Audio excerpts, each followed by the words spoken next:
Boa tarde, Vinícius, boa tarde, Ara, boa tarde, Sara, boa tarde, internautas. É lamentável, né? Mas já esperado. Aliás, eu não fico surpreso se nós batermos agora, até o começo da semana, 4.000 óbitos.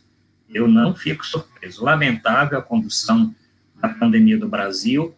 É um genocídio mesmo, porque nós fomos governados, nós estamos sendo governados por um genocida, tivemos o ministro também na mesma linha. Esse outro que entrou não tem uma menor expectativa de mudança com o novo ministro da Saúde. Nós podíamos estar numa situação muito melhor se tivéssemos adquirido as vacinas o ano passado, quando ainda estavam iniciando os testes de segunda, terceira fase.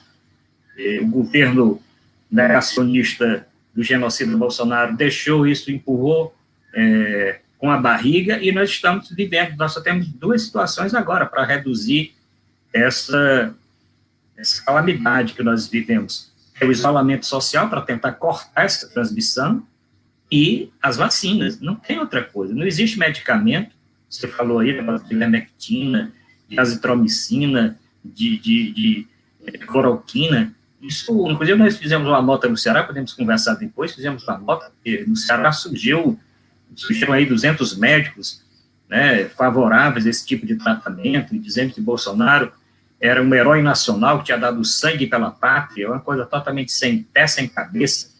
E nós lançamos uma nota não em resposta à nota do Bolsonaro, mas lançamos uma nota, uma coisa bem mais ampla, um manifesto, né, nem uma nota, um manifesto dos médicos cearenses em defesa da vida, da ciência e do SUS, e esse manifesto rapidamente conseguiu aí 1.300 assinaturas.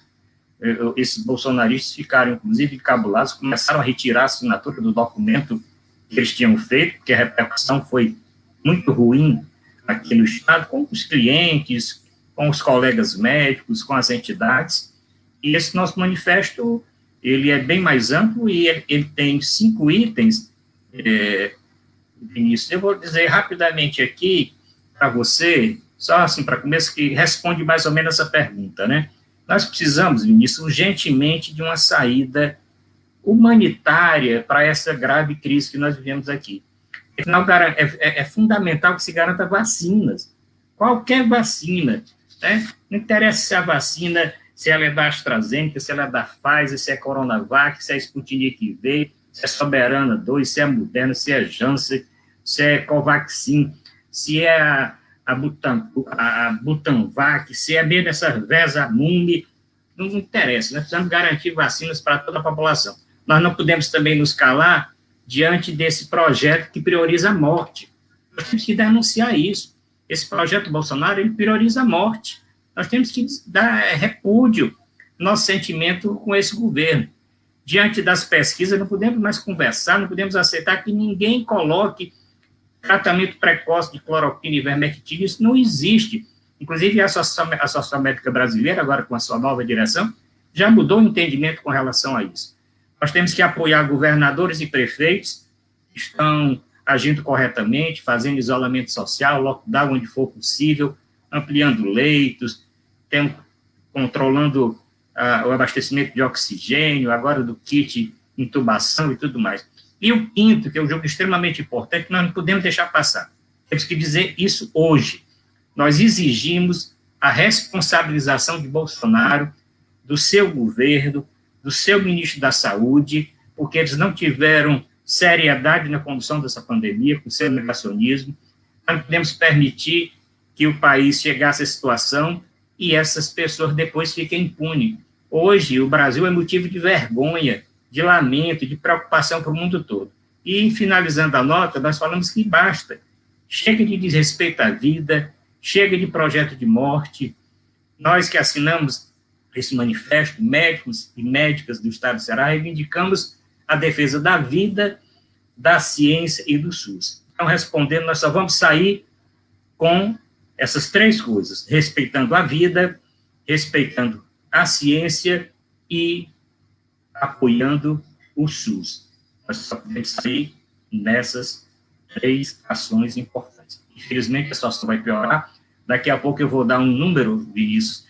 Eu até quero dizer para os seus internautas, eu confio mas nos números do CONAS, o Conselho Nacional dos Secretários de Saúde, eu fui vice-presidente desse conselho, conheço de perto o conselho, e hoje ele é presidido por um secretário muito sério, muito competente, que é o Carlos Lula, que é secretário de Saúde do Flávio Dino, no Maranhão. Esse secretário tem atuado com grande transparência e tem atuado fortemente em prol, realmente, da saúde dos brasileiros. Então, o CONAS, todos os dias, às 18 horas, ele lança o seu boletim diário.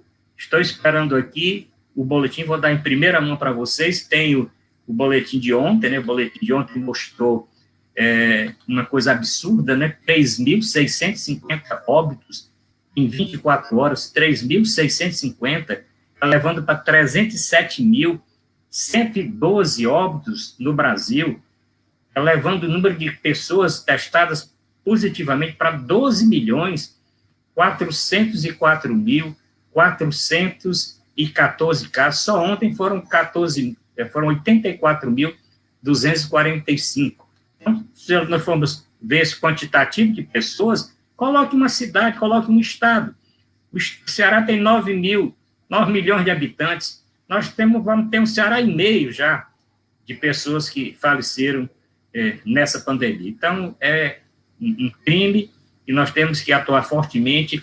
E aqui, só para terminar essa primeira fase, eu também considero que as entidades representativas dos médicos, que representam os médicos, como o Conselho Federal de Medicina, têm responsabilidade também nessa pandemia. A ANB, a Associação Médica Brasileira, principalmente a direção, a cúpula anterior, tanto do Conselho Federal de Medicina como a Associação Médica Brasileira, ligada ao negacionismo e ligada ao governo Bolsonaro. É impossível, é incrível que uma entidade que representa os médicos seja negacionista. Que você possa encontrar um médico aí perdido, ou muitos e tal, ideologicamente perturbados, que sejam contra a ciência, mas uma entidade que representa os médicos do Brasil, se é a ciência que nos formou. Yara sabe disso, quem foi que nos formou? Foi a ciência. Como é que eu tenho 42 anos, formado pela ciência, acumulando ciência, agora vou negar tudo que existe de ciência com relação à Covid-19? Então, claro que essas entidades têm culpa também, e devem ser, também, da mesma forma que Bolsonaro e os ministros, devem ser exatamente punidas por isso, brevemente. Muito obrigado, doutora Arruda. Não, eu aqui, inclusive, ia falar sobre a Associação Brasileira dos Médicos, sobre o Conselho Federal de Medicina. Eu ia perguntar, inclusive, o que o senhor achava disso. Depois a gente até pode falar novamente sobre, falar mais um pouco, adentrar mais esse assunto, porque é completamente tenebroso. Você vê que, na verdade, são médicos, muitos sabem que estão errados. Eu tenho a convicção de que tem muito médico, como diria o doutor Gonzalo Vecina, que tem muito médico que é burro, com o perdão da palavra. Que ele falou assim, ele falou em outro programa, ele afirmou isso aqui quando nós os entrevistamos essa semana. Ele falou assim, tem médico que simplesmente o fato da pessoa ser formada em medicina não a impede de ser uma alienada politicamente. Agora,